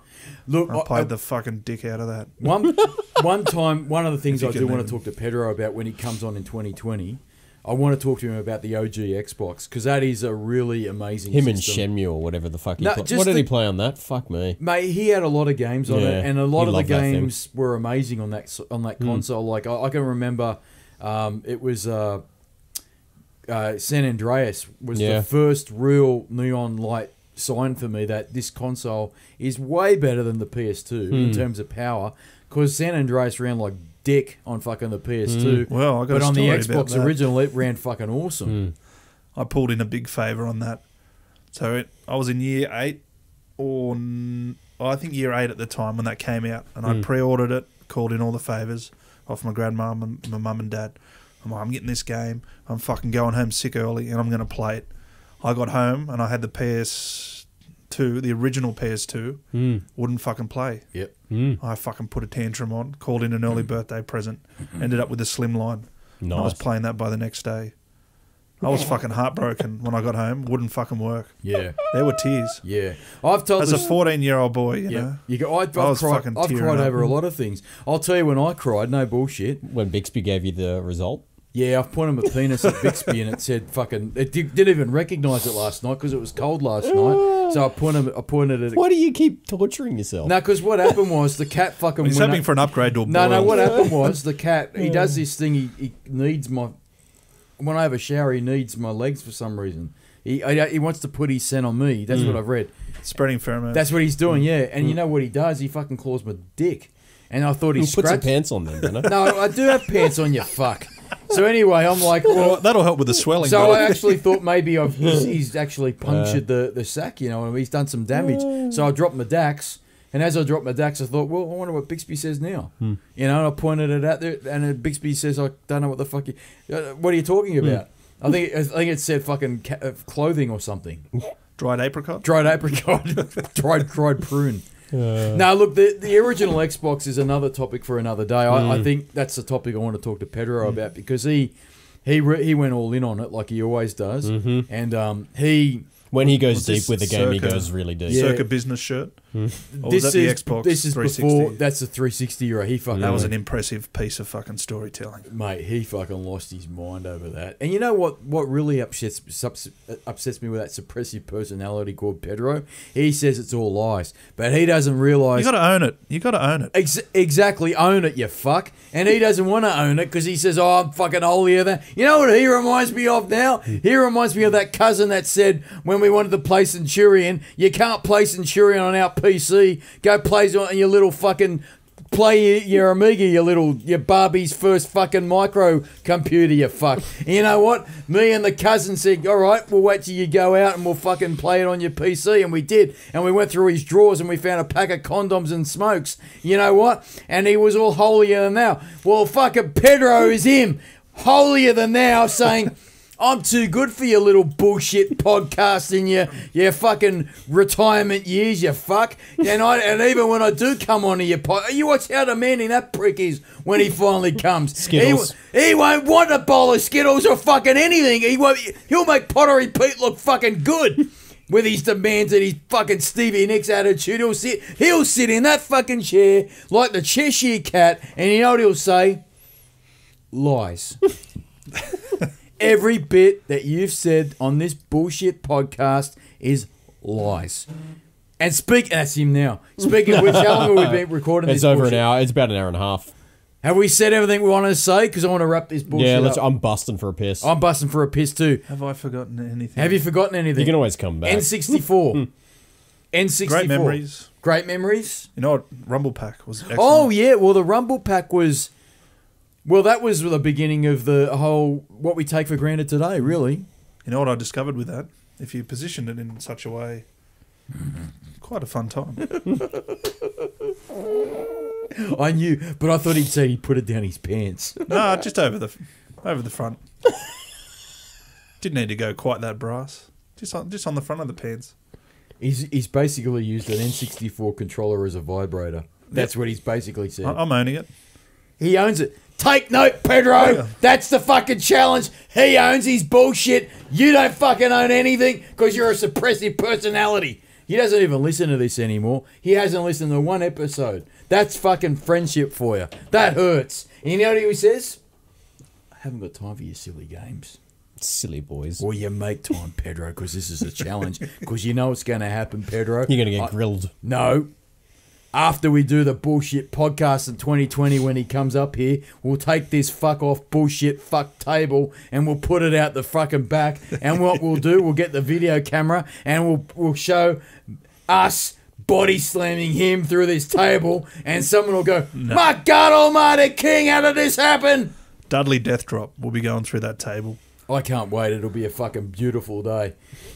Have you said anything you wanted to say? Table. No, that should be about it. You've purged. Nothing left for the N64. I haven't got a lot to say about the N64 because I didn't have it at the start in its lifetime. It passed me by. And I'm very interested in people that did have it, like Super Simon and yourself, because I know it's a great system and I know people talk fondly about it and I know it's got classic games on it, right? And it is kind of a bit weird that when Super Simon was telling me, it never got this any kind of backwards... emulation, really, but as licensed by Nintendo. And I'd always been under the impression that the Virtual Console had something with it, but it doesn't. according to him, and I believe him. And that's crazy because when you look at the games that it had on it, they're fucking classics, a lot of them. And some will even say that the Ocarina of Time, The Legend of Zelda, One of the best ever. is one of the best games ever made. You know, and you can't ignore a console like that. Even if you had that one game with that console, it's kind of worth it, isn't it? You know, 100%. I've said everything I've wanted to say. Jason Relaxation, have you said everything you wanted to say? Absolutely. Nervous Nath, better known as the Pickle Bear. I think I'm good. We're done. Because he's ready. He wants to hear me go ballistic, but I'm fucking spent. I've ranted and raved a lot today, and I'm very fucking tired. Look at the fucking rings under my eyes. Well, it is 5:30. I'm fucking done. Nervous Nath, thank you very much for being on the podcast. Thank you for having me. Please come back again. Really? Yes. We'll wait for post-production and we'll see. No, I'm telling you now, I'm very confident you're going to be an internet superstar. But you know what? You come back with your little friend, Rocket Russell, because he wants to do a podcast with you. You'll be in that, won't you? We'll make waffles again. I'm down with waffles. All right, done. I might do chicken and waffles. Oh, chicken and waffles. Fried chicken and waffles. Fried chicken and a Coke and waffles. Fuck. Like the Blues Can't Brothers. say no to that. No, you can't. Thank you for being part of the podcast as always, Jason Relaxation. Thank you for doing whatever you're doing. Thank you for fixing our technical issues at the start of the podcast. Thank you for being whoever you are. Don't go a changing. Thank you for the 2 people that have been listening to this bullshit fucking podcast. Thank you for Mum for letting us use your basement as always. And you know what you can do? Oh, and by the way, I've been Retro Dan and I'm fucking very hoarse because I've said a lot. That phone's going off, which makes me very nervous because I think that's fucking Pedro, maybe even Pottery Pete, and who's demanding more. It's Pottery Pete. It might be. It's Pottery Pete. And he wants to say, folks. he's saying, well, why are you dissing me? Why are you giving me all sorts of bullshit? Well, here's another wrestling challenge for him.